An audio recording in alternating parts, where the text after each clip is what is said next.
Glória a Deus. Cumprimento a igreja com a paz do Senhor. Amém. Bendito seja o nome do Senhor Jesus. Meus irmãos, em primeiro lugar eu quero agradecer a Deus por mais um dia de vida e por mais uma oportunidade de estar na sua presença, adorando o seu nome e também com a responsabilidade de pregar a sua palavra. Eu quero, nesse momento, desejar um feliz Dia das Mães a todas as mães. Deus possa estar abençoando essas mulheres maravilhosas, que foram instrumento de Deus, a porta de Deus para nos trazer a essa terra. Quero louvar ao Senhor pela vida de cada um de vocês e que Deus abençoe grandemente todos os vossos dias.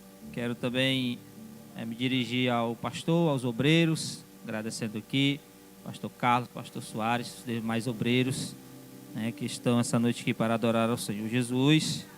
A responsabilidade é muito grande, de ministrar a palavra de Deus e falar de um assunto, tratar de um assunto que é um assunto prioritário, que é o assunto de missões, que é a prioridade de Deus, é a sua obra, Nós muitas das vezes ouvimos que nós somos a prioridade de Deus, Mas na verdade, irmãos, a prioridade de Deus é a pregação do Evangelho, é tornar a sua palavra conhecida, é tornar o Filho conhecido, para que por meio da mensagem do Evangelho muitos possam se voltar para Deus e todos tenham testemunhos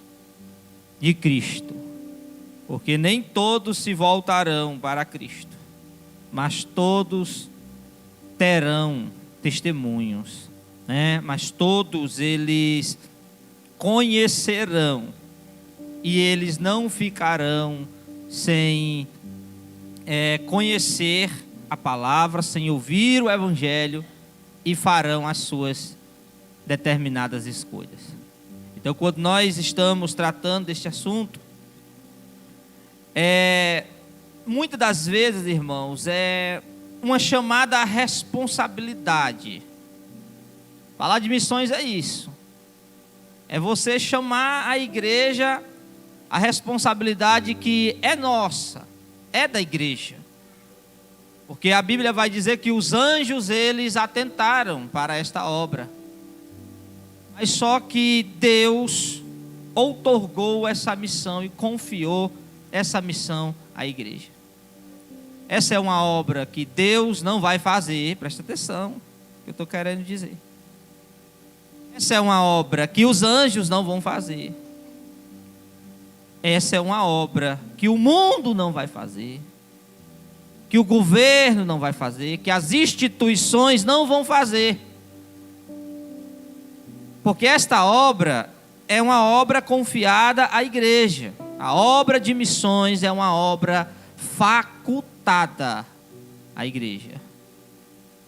Quando nós tratamos desse assunto, muitas das vezes vai ser uma chamada de atenção para a gente abrir os nossos olhos, a gente entender que as coisas, elas não estão muitas das vezes como a gente pensa. Às vezes, irmãos, nós nos fechamos no nosso próprio mundo, vivemos o nosso próprio mundo, vivemos a nossa própria vida. As coisas estão diante dos nossos olhos e muitas vezes nós não queremos enxergar. E é necessário que trombetas toquem. Toda mensagem ministrada, pregada, todo alerta feito, é uma trombeta tocada para que nós venhamos acordar para a realidade. É muito propício a igreja ter mensalmente um culto relacionado a missões, para que nós venhamos a cada dia, irmãos, ter convicção, consciência do nosso papel como cristão. E se nós somos chamados por Deus e cremos que fomos chamados por Deus, nós entendemos que há um alvo a ser alcançado, há um propósito, há um foco que envolve o reino na vida de cada um de nós. Eu peço que você abra a sua Bíblia na segunda carta de Paulo a Timóteo, no capítulo 2. Segunda carta de Paulo a Timóteo, no capítulo 2. Porque falar de missões, muitas das vezes nós vamos ser remetidos a este homem que, abaixo de Cristo, foi o maior missionário da igreja, onde a Bíblia relata que ele tenha feito no mínimo 3 viagens missionárias, chegando a uma 4ª viagem, que eu também considero como uma viagem missionária, que foi uma viagem a Roma. E ele não estava a Roma a passeio, mas sim para testemunhar do Evangelho. Então Paulo, ele vivia Cristo, vivia missões, tanto que sua vida ela foi totalmente dedicada a missões, ao ponto dele chegar a morrer por essa verdade. A sua convicção de Cristo, a sua convicção de missões, de levar a obra de Deus à frente, era tão forte, que ele morreu por esta causa. Porque quando você chega ao ponto de entregar a sua vida, de já não tornar mais a sua vida importante, por algo que se considera superior, e essa foi a vida de Paulo. Tanto que nas suas cartas, por diversas vezes, Paulo ele vai dizer que ele vivia, não mais ele, mas Cristo vivia nele. E a vida que ele vivia na carne, na verdade ele vivia na fé do Filho de Deus. Então grande era a convicção de Paulo. E Paulo ele escreve a Timóteo. Timóteo, ele foi, um dos companheiros de viagens de Paulo em algumas viagens missionárias. A Bíblia vai falar que Paulo ele se encontra com um jovem chamado Timóteo. Um jovem filho de judeus, filho de uma mulher judia, no qual era um jovem, um menino instruído na lei, na letra. Paulo vai dizer que ele tinha conhecimento das sagradas letras, apesar de ser tão novo. E Paulo toma Timóteo, Timóteo passa a acompanhá-lo. Futuramente, Timóteo, ele se torna um presbítero da igreja. Timóteo, ele assume ali a função de supervisor, a função de pastor, porque biblicamente essa expressão, esse termo presbítero, na verdade eram os pastores. A Bíblia ela fala de 2 consagrações, a Bíblia fala do diaconato e a Bíblia fala do presbitério. E Timóteo, ele tinha a função de presbítero e ele tinha a responsabilidade de uma gama de igrejas na cidade de Éfeso, ou na cidade de Éfeso, justamente. E Paulo, ele escreve pelo menos 2 cartas a Timóteo. E nessas cartas você consegue entender o zelo, o amor, a preocupação de Paulo por este jovem. Quando você olha as cartas de Timóteo, você consegue entender que Paulo está preparando um substituto. Paulo está preparando um homem para que ele dê continuidade a uma obra que já foi iniciada. Se você observar, a igreja, ela trabalha justamente nessa função. A função de atrair, a função de ensinar, a função de doutrinar, a função de preparar para que a igreja ela vá passando o evangelho de geração em geração. Quantas gerações nós estamos de Cristo?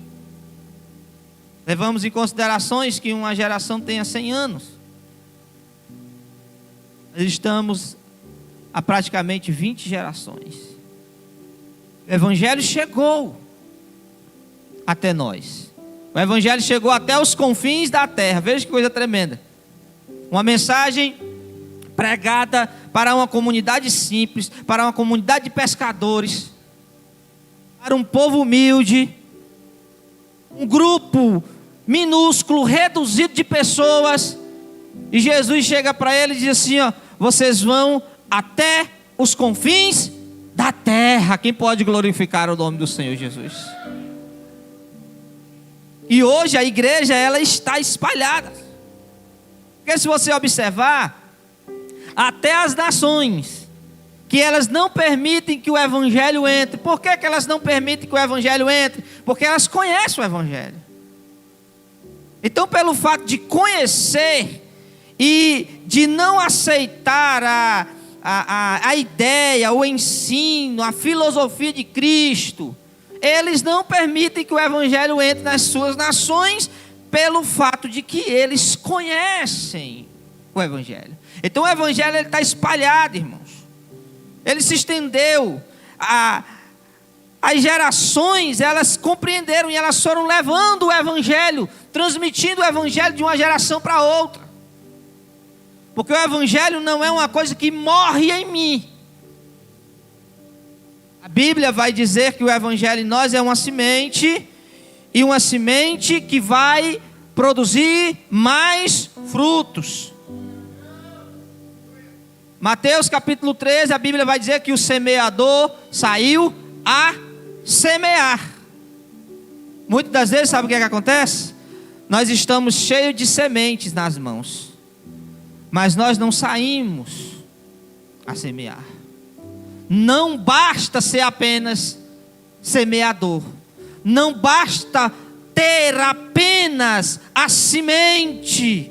Se nós não sairmos para semear, uma semente guardada não vai produzir. Quantas pessoas com tanto conhecimento, com tanta capacidade de poderem semear o evangelho. Quantas pessoas chamadas, quantas pessoas escolhidas, quantos semeadores a igreja não tem. Mas agora observa que são muitos semeadores, que são muitas sementes, no entanto, poucos saem a semear. E a Bíblia diz que ele, ao sair a semear, ele encontrou 4 tipos de terrenos. Mas a semente que encontrou a boa terra, ela produziu a 60, a 30 e a 100. Ou seja, o evangelho ele chega em nós para que ele venha se expandir, para que ele venha avançar. Ele não chega em mim para morrer em mim, né? Não, mas ele chega para uma expansão. E é isso que Paulo, na verdade, ele está fazendo aqui no capítulo 2 de 2 Timóteo, quando ele começa a trazer ali o entendimento de Timóteo. São cartas muito pessoais, e Paulo ele vai tratar aqui de alguns pontos relacionados a isso. E no primeiro versículo, acredito que vocês estão acompanhando o texto aí, tanto na Bíblia como na projeção, Paulo ele vai dizer, olha, tu pois, meu filho, fortifica-te na graça que há em Cristo Jesus. E o que de mim, entre muitas testemunhas ouviste, confia a homens fiéis, que sejam idôneos para também ensinarem a outros. Olha aí o evangelho sendo levado à frente. Olha aí o evangelho, ele sendo transmitido. Porque quando você observa, irmãos, por que fortifica-te? Por que a primeira expressão de Paulo nesse texto é orientar que Timóteo ele venha se fortificar?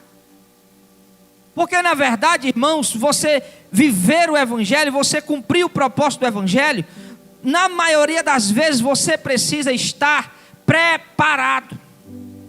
Você precisa estar fortalecido. Por quê? Porque você vai encontrar muitas dificuldades. Você vai enfrentar muitas barreiras para que você continue levando o evangelho à frente. Só para você ter uma ideia, neste momento em que Paulo está escrevendo esta carta, Paulo ele está preso por uma perseguição do império.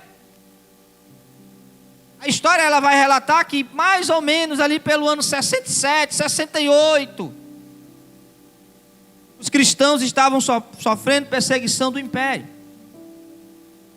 Sofrendo perseguição por parte de Nero. E ele manda que Paulo seja preso. Neste momento Paulo ele está preso. Mas se ele não podia ir, ele diz: eu posso até não poder ir, mas se a palavra pode ir, a palavra vai. Ele diz: eu estou preso, mas no entanto a palavra ela está solta.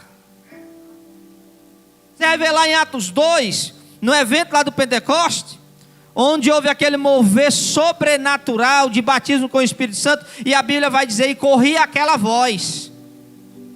A voz ela tem que correr, a voz ela tem que ir, a voz ela tem que ser levada, a voz ela tem que ser conduzida. Paulo ele não podia ir, mas o que ele poderia fazer naquele momento? Ele fisicamente não poderia estar com Timóteo, ele fisicamente ele não poderia estar nas igrejas, mas ele tinha ali a opção de escrever cartas e enviar as cartas para que o povo fosse conduzido pela palavra. Ele estava nos dando uma lição, que o que nós podemos fazer, venhamos fazer, para que a obra de Deus ela continue da frente.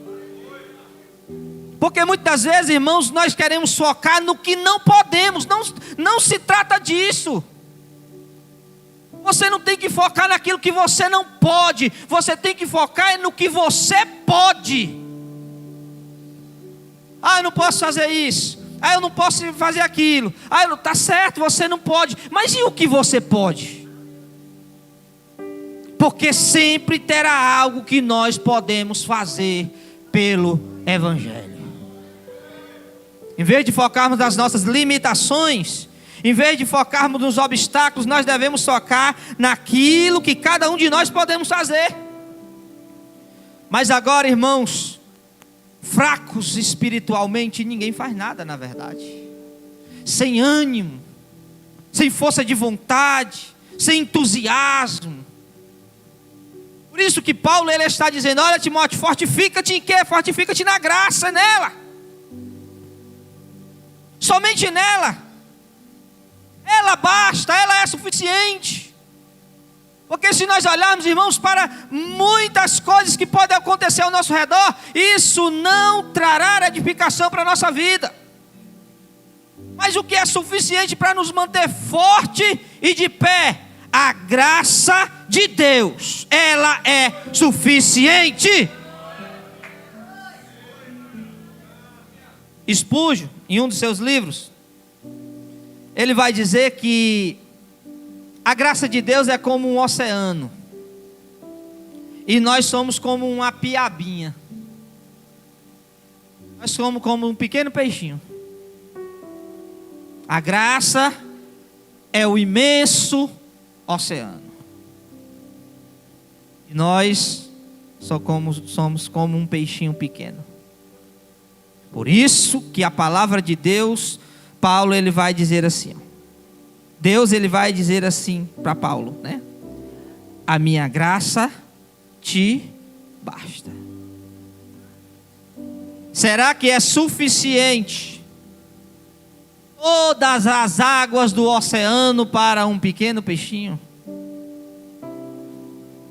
Será que um pequeno pequeno peixinho, será que é suficiente para ele toda a imensidão do oceano? É como se Deus estivesse dizendo: ó pequeno peixinho, será que a imensidão do oceano não é suficiente para você? A minha graça, ela te basta. Então, meu irmão, fortifica-te na graça. Onde buscarmos força para nos mantermos fiéis a Deus, no meio de uma geração corrompida e perversa? Na graça de Deus. Como nos mantermos firmes no Evangelho diante de tanta dificuldade que nós enfrentamos? Na graça de Deus. Como suportar os problemas que eu enfrento na minha casa, no meu trabalho? A graça de Deus. A força, irmãos, nós vamos encontrar na graça que há em Cristo Jesus. Tu, pois, meu filho, fortifica-te na graça, e ela é suficiente para a nossa vida, e ela não falta, irmãos. A graça é algo que está sempre à nossa disposição.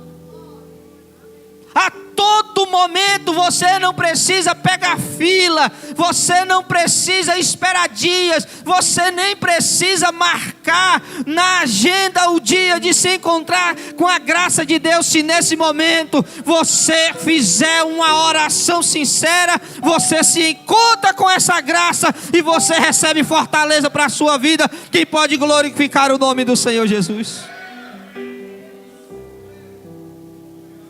Evangelho vai ter tempos difíceis.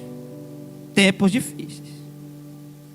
Paulo vai dizer aí no versículo 3: sofre, pois, comigo as aflições como um bom soldado de Jesus Cristo. A Bíblia ainda vai dizer, Paulo ele ainda vai dizer em Atos 14, 22, aliás, os apóstolos vão dizer que por muitas tribulações nos importa para entrar no reino de Deus. Por muita tribulação nos importa passar. Por isso é necessário de você estar fortalecido, de sofrer as aflições do Evangelho, porque o Evangelho, irmãos, ele em determinados momentos, ele trará dificuldade, ele trará aflições, porque é um mundo hostil, é um mundo hostil, é a contramão. De lá nós somos tirados, de lá nós somos resgatados. O mundo não quer os nossos princípios, o mundo não quer os nossos valores, o mundo não quer a nossa fé. Por isso que a igreja, quanto mais ela procura viver segundo a vontade de Deus, mais ela vai enfrentar um mundo hostil. Se você observar, a gente acredita, né, pensa que no Brasil não tem perseguição, né? Nós dizemos assim: é muito bom, porque no Brasil nós somos livres para pegar o Evangelho, nós somos livres para sair, sim. Mas se você observar, existe uma peneira que está se afunilando. Se você estiver atento aos últimos acontecimentos, essa liberdade que se acredita ter, ela já não está tão livre assim. Tem assuntos que já saíram do púlpito, tem assuntos que já saíram do altar, tem pastores que já estão sendo processados, tem pastores que já estão inibidos a falar a verdade contra determinado tipo de práticas. Então já não temos tanta liberdade assim. Algumas semanas atrás, alguns meses atrás, 2 eventos devem ser de atenção da igreja. Vou passar para o pastor, deixar bastante tempo aqui para ele. Primeiro, você está sendo discutido, né? cúpulas aí de governantes, deputados, de que você não pode mais expulsar o diabo. Quem ouviu isso aqui? Algumas pessoas. Os outros não têm TikTok, não? Você não pode mais expulsar o diabo. Por quê? Porque isso fere o princípio da tolerância religiosa. Olha aí, algo que nós acreditamos que é a favor de nós está se voltando contra nós. Por quê? Porque existe uma lei na nação que não pode perseguir nenhum tipo de religião. É a tolerância religiosa. Tem que se tolerar a religião. A religião, ela é livre para que ela pregue aquilo que ela tem por fé. Oh, que maravilha! Nos sustentamos décadas e décadas nessa lei. Por quê? Porque nenhum maluco pode nesse momento entrar aqui e tentar fechar essa igreja. Por quê? Porque o templo é um lugar de exercer a fé e é protegido por lei. Isso é bom.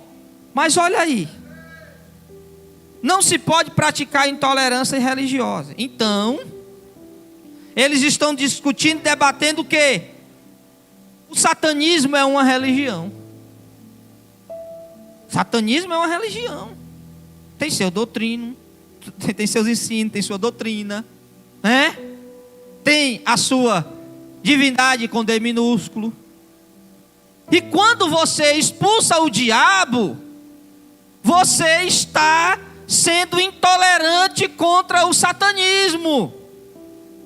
Então você não vai poder mais expulsar o diabo, porque senão isso se constitui intolerância contra o satanismo. Isso é espécie de brincadeira, irmãos. Às vezes nós rimos ouvindo uma coisa dessa, mas isso se torna sério. Então já não há tanta liberdade assim. E agora teve uma, eu vi ontem. Pode ser que tenha alguns dias, mas essa aqui é mais forte ainda. E essa aqui, ela foi estabelecida na Bahia. O governo da Bahia, ele divulgou uma cartilha, e nessa cartilha fala de frases que são preconceituosas e que não podem ser ditas. E sabe qual é a frase que está, uma das frases que está lá, que você não pode dizer, porque se torna preconceito? Você não pode chegar para as pessoas e dizer assim, ó: você precisa se encontrar com Jesus. Olha que coisa séria. Dentro das frases preconceituosas está lá a frase que você não pode dizer. O governo da Bahia lá estabeleceu, dentro da cartilha: você precisa encontrar Jesus. Vocês estão entendendo aí? Vocês estão conseguindo compreender? Olha que coisa séria. Por um lado, você não pode expulsar o diabo. Veja que coisa maligna. E por outro, você não pode mais chegar para uma pessoa e dizer: você precisa encontrar Jesus. O diabo é para ficar, e Jesus não é para chegar. Você não pode chegar e anunciar e dizer: olha, você precisa se encontrar com Jesus, jovem. Você precisa se encontrar. Não, porque isso se torna um preconceito, segundo eles. Você chegar e dizer assim, ó: eu expulso todo o mal que está na sua vida. Eu repreendo o demônio que está. Não pode, porque o demônio também é uma religião. Isso nos faz lembrar o que, irmãos? Isso nos faz lembrar Cristo na cruz. Porque quando Jesus estava na cruz, a Bíblia vai dizer que existia duas pessoas para serem crucificadas. Não estou falando dos dois ladrões, estou falando de Jesus e Barrabás. Jesus e Barrabás. E eles poderiam escolher um. Poderia um alcançar a liberdade. Mas quando Pilatos pergunta para eles: quem vós quereis que eu deixe livre? Jesus ou Barrabás? E olha que a Bíblia vai dizer que Barrabás, ele tinha um homicídio, ele tinha praticado uma sedição na cidade, uma destruição, uma revolta, e ele era ladrão. Presta atenção. Barrabás, matava, roubava e destruía. Quando o povo faz essa escolha, na verdade eles estão dizendo: nós queremos o diabo solto e Jesus preso. E é isso que essa geração está dizendo. E é isso que essa geração ela está anunciando. Nós não queremos que vocês falem de Jesus, nós queremos Jesus preso, mas nós queremos o diabo livre. Então, irmãos, para você ver a seriedade, né? Que a igreja, ela está hoje, porque se você abrir a sua boca para pregar o evangelho, você pode até ser preso. E isso vai intimidar muita gente. Isso vai acovardar muita gente. Isso vai fazer com que muito crente não abra mais a boca para pregar contra o pecado. Isso vai fazer com que muita gente passe a tolerar o pecado. E isso é perigoso porque o que uma geração tolera, a outra geração vai abraçar.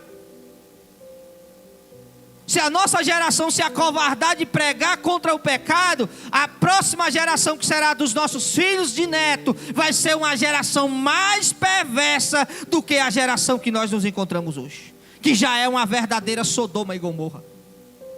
Mas aqueles cristãos, irmãos, que estão fortalecidos pelo poder da graça de Deus, eles vão abrir a sua boca e eles vão pregar. Eles não vão se importar se eles podem ser presos, porque vai acontecer e vai afunilar mais ainda. Eles não vão se importar se eles vão perder amigos. Eles não vão se importar se eles vão terminar a sua vida só. É porque hoje se mudou, irmãos, a essência do que é ser um cristão. Porque a gente deduz, né, por esse evangelho coach que tem por aí, que nós vamos terminar os nossos dias rico, bem-sucedido, aposentado numa mansão e com uma Ferrari na garagem. Esse é o nosso entendimento de que o nosso nome vai ser grande, de que o nosso nome vai ser anunciado no mundo inteiro, de que nós seremos bem-sucedidos, de que nós seremos ricos e abastecidos, e nós perdemos o verdadeiro entendimento de que evangelho não é isso.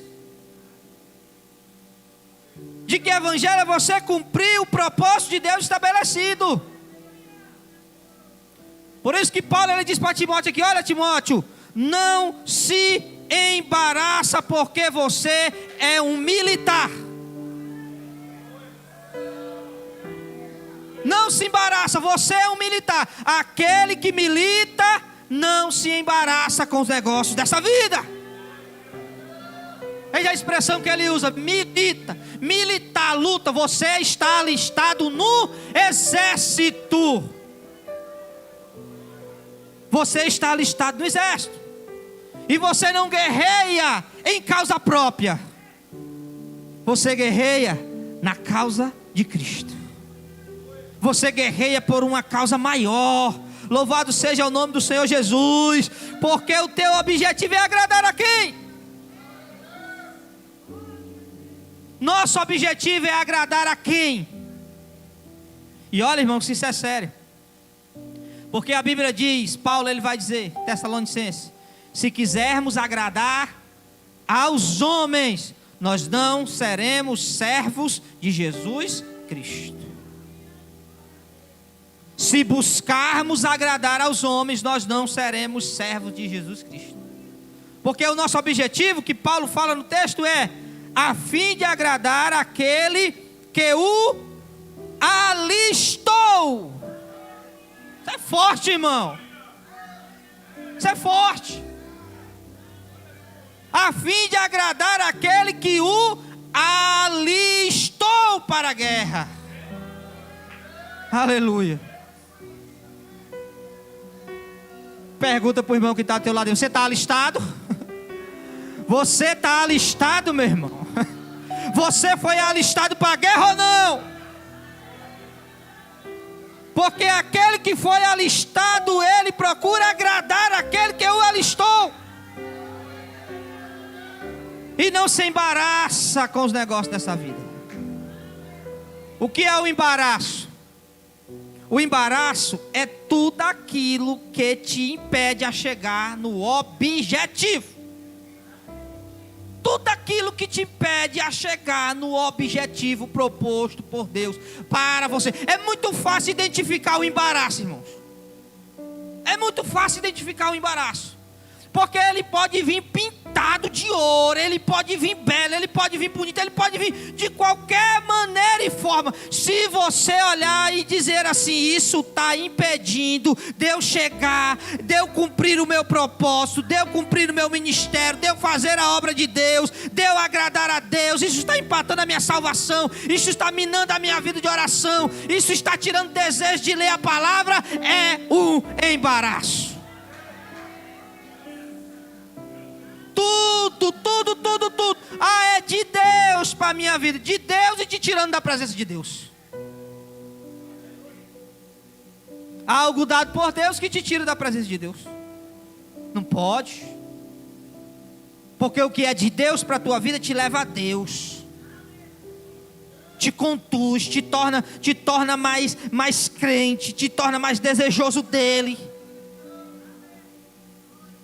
E o escritor aos Hebreus, quando ele escreve o capítulo 12, ele vai dizer assim: olha, nós que estamos rodeados de uma tão grande nuvem de testemunhas, deixemos, pois, todo embaraço. Antes de falar do pecado, ele fala do embaraço. Deixemos todo embaraço e o pecado que tão de perto nos rodeia, e corramos com paciência a carreira que nos está proposta. Então por isso que Paulo diz: olha, Timóteo, você é alistado, procure agradar aquele que te alistou para a guerra. Para concluir, versículo 15, quando Paulo diz assim: procure apresentar-te a Deus aprovado, como obreiro ou obreira, né? Que não tem de que se envergonhar. Eu vou concluir aqui essa primeira parte.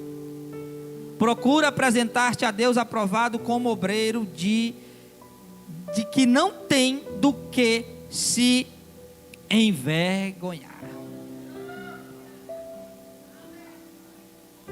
Será, irmãos, que fazendo checklist de nós mesmos, uma introspecção da nossa própria vida, porque esse é o objetivo maior, é olhar para nós. Será que nós estamos tendo? Será que nós estamos tendo ou não do que se envergonhar? Será que a nossa vida, a nossa comunhão com Deus, será que não é uma vergonha os nossos momentos de comunhão com Deus?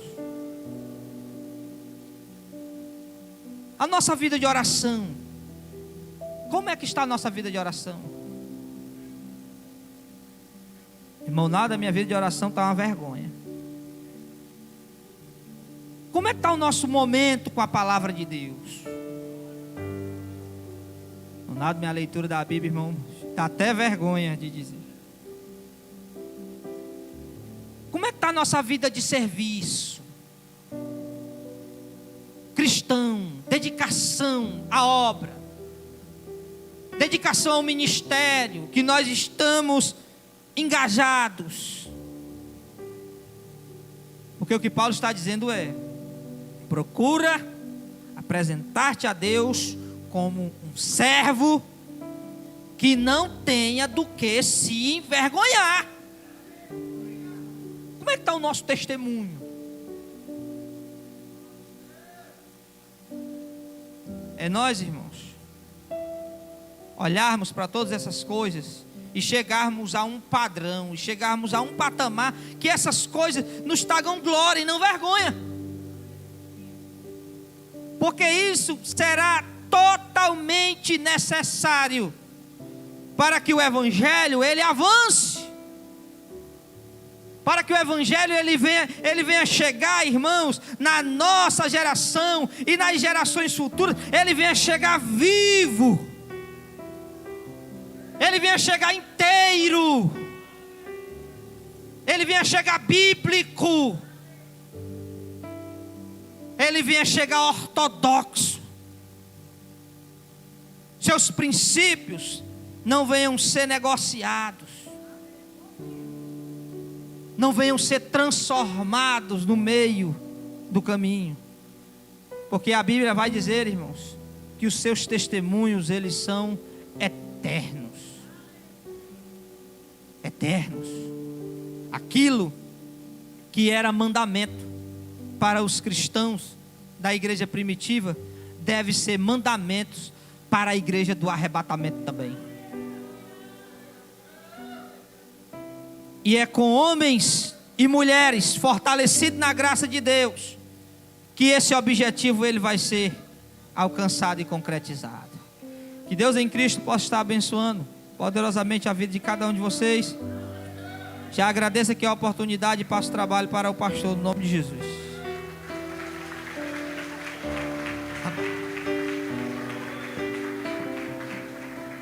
Glória a Deus. A igreja de pé.